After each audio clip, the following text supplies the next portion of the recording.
Good evening. This is Brass Taxam Zaka Jacob. Delhi Chief Minister Arvind Kejriwal has been sent to further ED custody till the 1st of April. Now, today's debate is not about the merits or demerits of the case against Mr. Kejriwal. That, of course, is a matter that's going to be settled by the courts. But the US State Department has, not once, but now on 2 occasions, responded to Kejriwal's arrest by saying that it hopes that the due legal process is followed.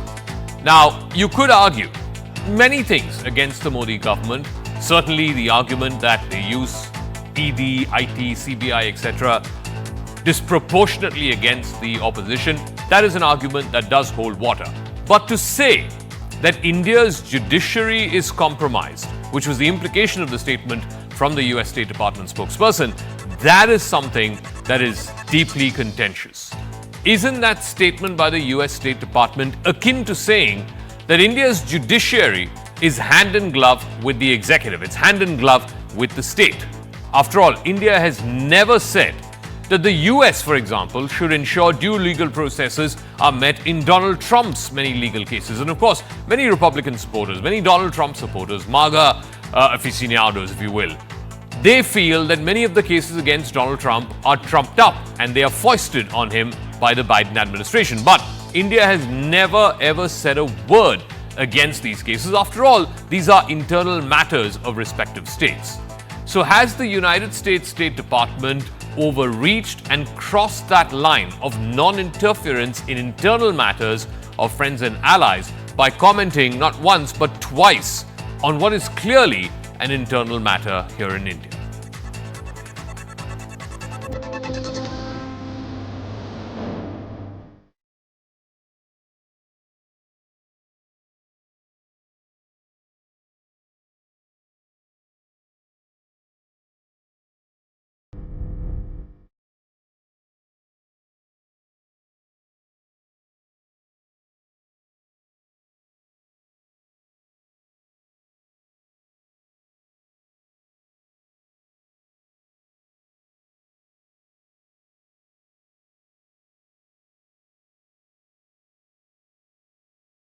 We continue to follow these actions closely, including the arrest of Delhi Chief Minister Kejriwal. Congress party's allegations that tax authorities have frozen some of their bank accounts in a manner that will make it challenging to effectively campaign in the upcoming elections, and we encourage fair, transparent, and timely legal processes for each of these issues. ED खुद ही कह रही है कि इतने दिनों की remand के अंदर उन्हें कोई जानकारी नहीं मिली। एक चुने हुए मुख्यमंत्री को आप कितने दिनों तक जो है इस तरीके से कैद कर सकते हैं? मानवीय भावनाओं को दबाया जा रहा हो और तानाशाही तरीके से दबाया जा रहा हो, तो ऐसे स्थिति में स्वाभाविक है कि जो मानवतावादी विचारधारा है वो निश्चित रूप से कहीं न कहीं व्यक्त करने का उनको दायित्व है। The recent remarks by the State Department are unwarranted. Any such external imputation on our electoral and legal processes is completely unacceptable.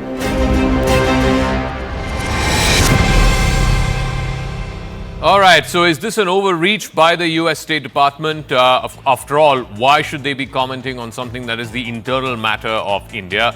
Tuhin Sinha is national spokesperson of the BJP. Jasmine Shah is spokesperson of the Aam Aadmi Party. He'll be joining us. Kanwal Sibal is former foreign secretary. Michael Kugelman is director of the South Asia Institute at the Woodrow Wilson Center in Washington. Before I go to the political spokespersons, Kanwal Sibal, let me start with you first.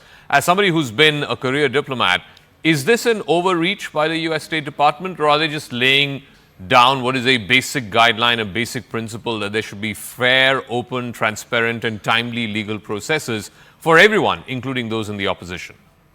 Well, the question is that has the United States made such statements before in the case of other instances where the opposition may have been targeted? They haven't. Now, after Germany said something on Kejriwal's arrest, which was unacceptable, we had a very strong reaction. United States knew we had reacted, but nevertheless, knowing that, it waded into the issue and issued their own statement in a bid to support their German ally. Now, when the United States called in a senior diplomat from the US Embassy to protest, United States spokesperson of the State Department has doubled down And this time not only mentioned Kejriwal, but brought in the issue of the Congress. closure of the bank accounts of the Congress. Yeah. Now, it is very clear that they are supporting the opposition in India, because Kejriwal and Congress are both in opposition just before the elections in India. So they are they're interfering not only in the judicial process, but they are interfering in the political process and in the electoral process in favor of the opposition. Now, I am at a great loss to understand how it serves their interests or the interests of both sides in terms of the kind of relationship that we are building up and which is proceeding on other fronts very well. I think the desire also is to cast a shadow on Modi's re-election, because it is almost a given that he'll get re-elected. Actually, this should have been a deterrent. In normal diplomacy, when you know a leader is going to win the election, you do not try and say something which actually would upset the new leadership. But here, I think they want to cast an aspersion on his electoral success by strengthening this kind of narrative. That, but why, Kawal democracy is what do they backsliding. gain? Because after all, the US and India are strategic partners. Everybody knows, I mean, the US needs India to counterweight China. India needs the United States for projection of power, if you will. I mean, it's a relationship that for the next 25 years is going to be mutually beneficial. Why would the United States go out on a limb to say what the State Department spokesperson has said? I think there is unhappiness at the kind of success that the BJP forces have achieved in India, and they have a tradition of pushed by their own domestic lobbies in the Congress, but much more in the media and the think tanks, that there is democratic backsliding in India. And after the arrest of Kejriwal and the issue of the Congress bank accounts, they feel that they have a ground to make their comments. It is totally unwarranted. Why are they now? As you rightly said, I mean, India could come back and talk about Trump and the politicization of the US judiciary, which is highly political in nature. Their judges are actually politically selected at lower levels and politically appointed at the highest level of the Supreme Court. Now, if we start reacting and get into these polemics, how does it serve our bilateral interest? Okay. We are not interested in commenting on their local judicial processes, and they should spare us these homilies on what they think is happening in India. Sure. It doesn't serve Spare us the bilateral homilies. relations at all. That's the phrase used by Kawal Sibal. Yasmin Shah of the Aam Aadmi Party is joining us. Leave alone the internal politics and India not commenting on what's happening in the United States, and therefore the same thing should apply to India, the US, or any country for that matter, Germany, any other country, should not be commenting on what is clearly internal affairs here in India. Yasmin Shah, the contention is this, that ultimately no one, you can say 100 things are wrong with the Modi government, right? And maybe there is merit in the argument that, IT, ED, CBI, etc. are being used disproportionately against the opposition. But no one in their right mind, internally here in India or externally, will say that our judiciary is compromised. I don't think anyone, even the political opposition, has made that charge against the Modi government, that the judiciary is hand in glove with the Modi government. The implication of what the US State Department spokesperson has said is that Modi government and the judiciary are in bed with each other. That is not the case. That's not an argument that can be made against the Modi government by even its worst critics. I mean, the fact that India's electoral democracy is participative, we have turnouts of 60, 65%, even 70% sometimes, is not something that can be questioned. So first of all, Zaka, let me make it very clear that as Aam Aadmi Party, we do not welcome any such remarks or retorts from external governments on processes and due affairs of our country. Okay, that is very clear. Now, having said that, let's look at who are these countries who are making such comments. These are friendly countries. These are allies of India. Few months back, it was Mr. Modi who went to America and proclaimed that today our relationship is stronger than ever. Of course, he was received very warmly there. He addressed the joint Congress session and all of that. So today, more than any opposition party, it is the BJP that must answer as to why is it that India's perception is plummeting internationally. This is just one signal. There are other signals. You see the coverage in international media, and not just one. It's very easy to villainize one particular media house, but if you look at the trajectory of be it international ratings, be it look at international coverage, all of that. So, it is something that Mr. Modi and his government should answer as to why is it that people, abroad find it comfortable today passing remarks. No, but they on are the saying manner that in which you are. those folks are have biases. They have some kind of tinted glasses. They're not looking at India the way that Indians here are looking at because Indians are giving time after time, every term after term, renewed mandate to Mr. Modi.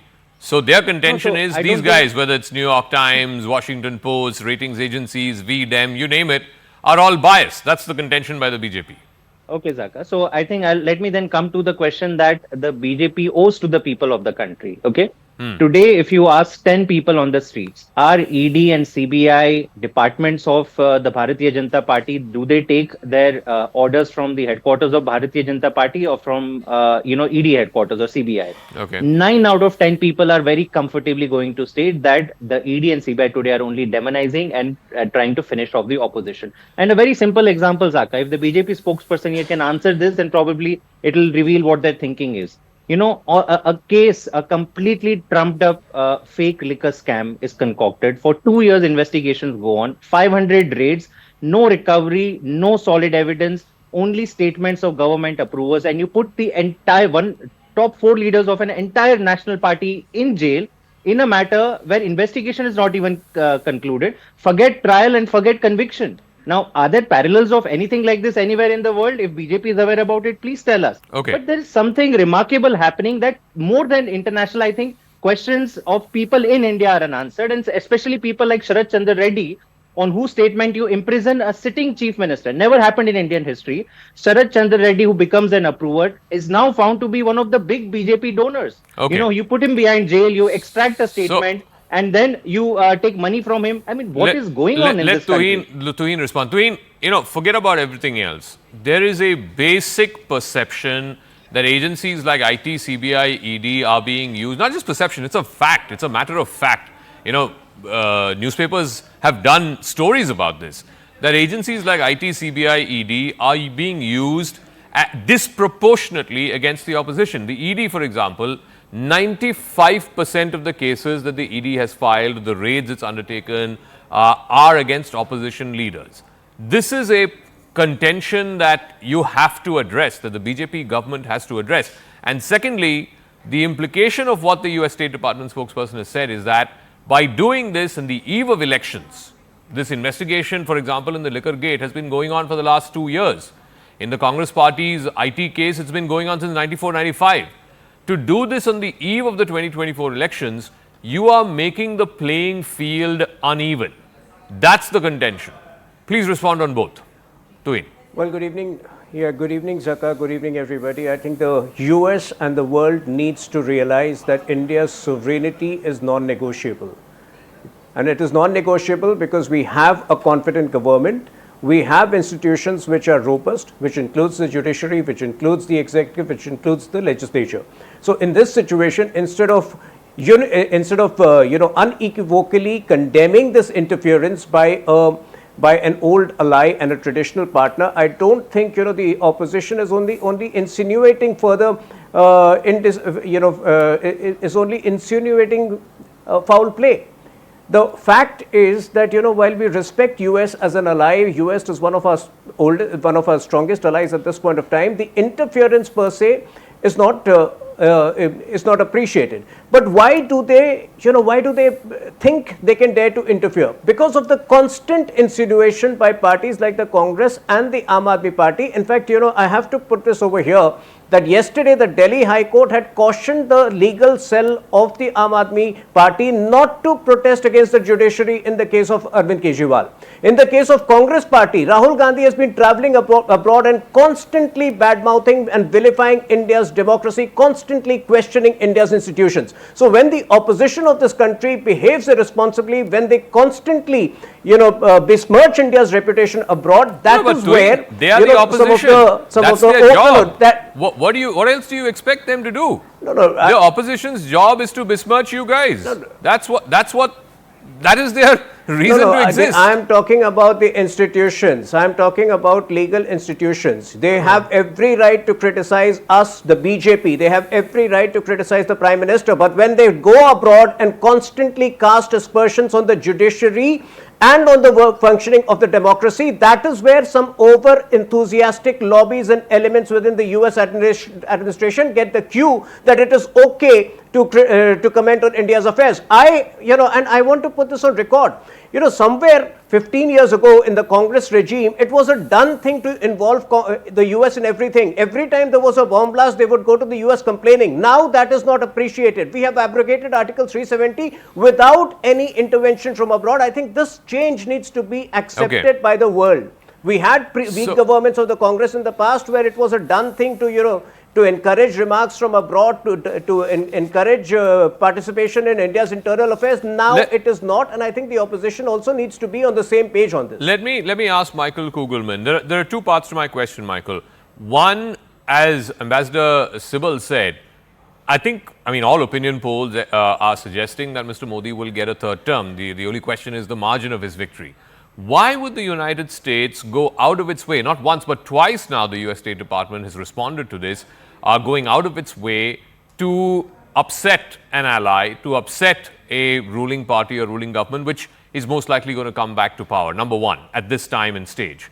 And number two, in diplomacy, there is the principle of reciprocity. If the Indian Foreign Ministry spokesperson tomorrow were to make a comment saying, some of these cases against Donald Trump, we feel are trumped up, and many in the Republican Party feel that. They feel that most of these cases will not stand the test of law. So if they start echoing that, how would America appreciate that? So thanks for having me. I think that to the first point, it would have been better had this comment by the State Department official not been made. But I do think that there's been a bit of an overreaction here. I see this as a fairly anodyne comment. It was made in response to a query from a journalist. That's how this all started. It's not an articulation of a formal position or policy. No, it's simply saying that the U.S. hopes there'll be a free and fair trial. I would argue that the U.S. government, as part of what it describes as its values-based foreign policy, it comments a lot more about domestic and internal issues in other countries than it does in India. I mean, as you'll recall, this caused some tensions in the U.S. relationship with Bangladesh when it was relentlessly bringing attention to concerns about the election in Bangladesh. This is relatively unusual when it comes to what the U.S. says about India. The U.S. is not favoring anyone. It's not favoring the Indian opposition. It's not trying to undermine Modi or the BJP. And I would argue that here in Washington, there's been a view that the relationship with India has grown by leaps and bounds over this decade, this near decade that Modi and BJP have been in power in India. I think that this, at the end of the day, highlights a conversation that's been going on for quite some time about the notion of values versus interest in the relationship with India. There are many, including myself, that think it's better that the U.S. pursue public messaging that focuses on shared interests with India, as opposed to shared values, because when it gets to shared values, that's when there may be temptations on the part of a U.S. official to bring attention to something related to rights or democracy. Michael, sorry I'm interrupting. Before you go to the second part of your answer, you brought in the Bangladesh example. I can even bring in the Pakistan example. And you're a scholar of Pakistan. Again, the US State Department said stuff about the Pakistan elections right after it. No one can make a comparison of elections in Pakistan, or even for that matter in Bangladesh, to elections in India. You can say, like I said, 100 things that are wrong with the Modi government, but no one would say that elections in India are rigged. I don't think I've heard that allegation even from the opposition for the last 20 years. No, this is a fair point, and I go back to what I said that it would have been better if the U.S. had simply not made this comment, but it's been made, and I think it's been an overreaction in terms of the response. But so be it. But to your point, had India complained or expressed concerns about something happening in the United States, honestly, I imagine that the U.S. government probably would have ignored that type of comment. Or at least the administration would have ignored it. And that gets me to another point that I was going to make. what is lost if India had simply ignored this comment coming from the State Department, right? Why would one want to dignify it with a response? Now, one could argue that maybe it's important to respond in order to deter the U.S. from making similar comments in the future. Well, there have been a few cases where the U.S. has made such comments, and the India had responded to the initial comment, and then the U.S. has essentially doubled down on what it said initially. So, is there something to be said? I put this before you. Is there something to be said for India simply deciding to not respond and ignore it and just not dignify that type of comment with a response? Mr. Sibal, you want to respond to that? Michael Kugelman's position totally is that disagree. had India just chosen not to respond, maybe this would have been a storm in a teacup and it would have blown over. Come on. This is a ridiculous argument. America is so sensitive about interfering in the political processes. They sanctioned Russia for interference in their electoral politics. They are very intolerant of that. But they think it's all right if they interfere in the politics of India, number one. Number two, it's not as if this was an anodyne comment which was made just like that without any background. Germany had made a very elaborate comment castigating what was happening. And the State Department knows what our reaction was. But they didn't take that into account. And in response to a email message, they showed their eagerness to say something to back their German ally. And then when India reacted by summoning the US senior official, as I mentioned, they've doubled down and increased widened their interference by also bringing in the Congress.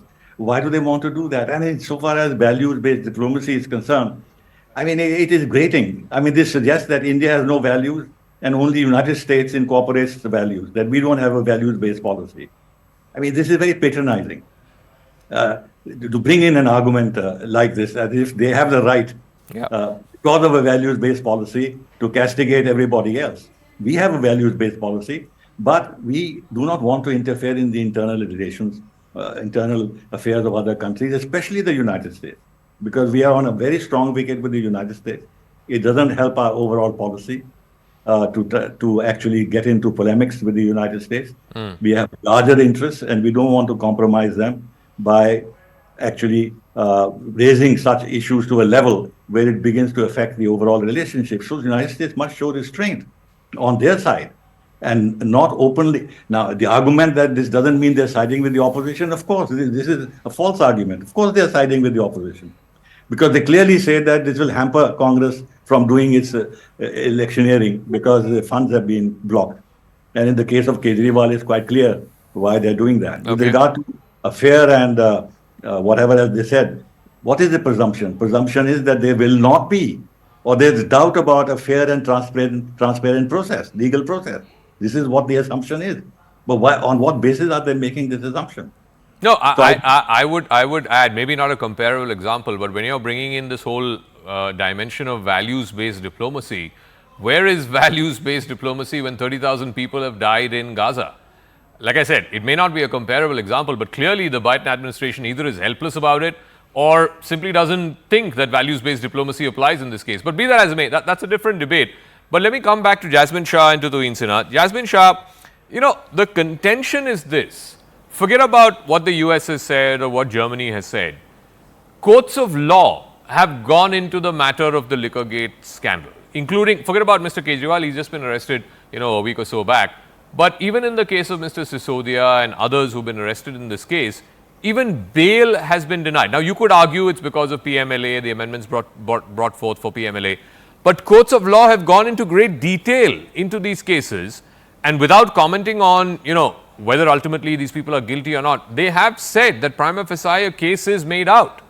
And no one, not even the Aam Aadmi Party, has questioned the judiciary.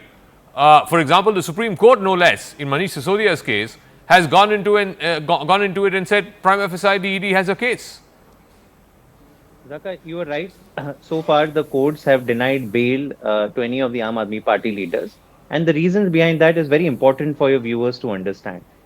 PMLA, the entire law Prevention of Money Laundering Act was created to catch people in narcotics and terrorists. And that is the reason the kinds of clauses and the entire jurisprudence is inverted. Typically in law, you are innocent until you're proven guilty. But under PMLA, because the idea is that you're going to go after terrorists, if you are even accused, you are considered guilty until you finish the trial and prove yourself to be innocent. Now, what has been the track record of the Modi government in the last 10 years? Zaka, name one terrorist or one mega drug smuggler who has been caught under PMLA. Zero. But how many politicians have you caught? Dozens and dozens and dozens. And what is happening with these politicians? Zaka, if it was such an open and shut case, for 2 years investigation is going on, not a single rupee recovered. You have not even finished investigating. People like Mr. Sisodia, one of the senior most people in a national party, are languishing in jail for over a year. Trial has not even started. Where are the parallels in the world of this kind of a lopsided process? Okay. And the courts, the hands of the courts are tied. Zaka, I'll just finish. The hands of the courts are tied because it's the law of the land. We are not saying PML is not the law of the land. But when the law gets weaponized by the ruling party, somewhere it seems that courts are also finding it difficult. But the Supreme Court did say that if this matter goes to trial, this will not even stand 2 minutes. Zaka, I think you'll remember that. This was the Court of Justice Sanjeev Khanna and says that you have no evidence. You have this with the current evidence, this matter will not stand trial. But since you have the power to keep the person arrested until the trial starts, so be it. And that is what we are paying the price for. So, Tuin, I'll give you the final word. The point is, and this is what the opposition has been saying, forget about what the US has said or what Germany has said. The opposition has been saying that you look at the Modi government's track record, the use of agencies like the IT, ED, CBI, etc. The ED, for example, there have been 121 cases, either cases or raids or questioning of leaders that have happened, political entities, political individuals who've been raided or questioned in the last 10 years, of which 115 are from the opposition. And look at the number of convictions. 4 convictions have happened in the last 10 years in ED cases. The contention of the opposition is you are taking advantage of a law. The amendment to the law, by the way, was made in 2017-18 by the Modi government. You are taking advantage of the law to tarnish the image of everyone in the opposition. And none of this is actually resulting eventually in a conviction, or less than 5% is resulting in a conviction. You are just using the law. The process is the punishment to tarnish everyone that, look, everybody in the opposition is corrupt.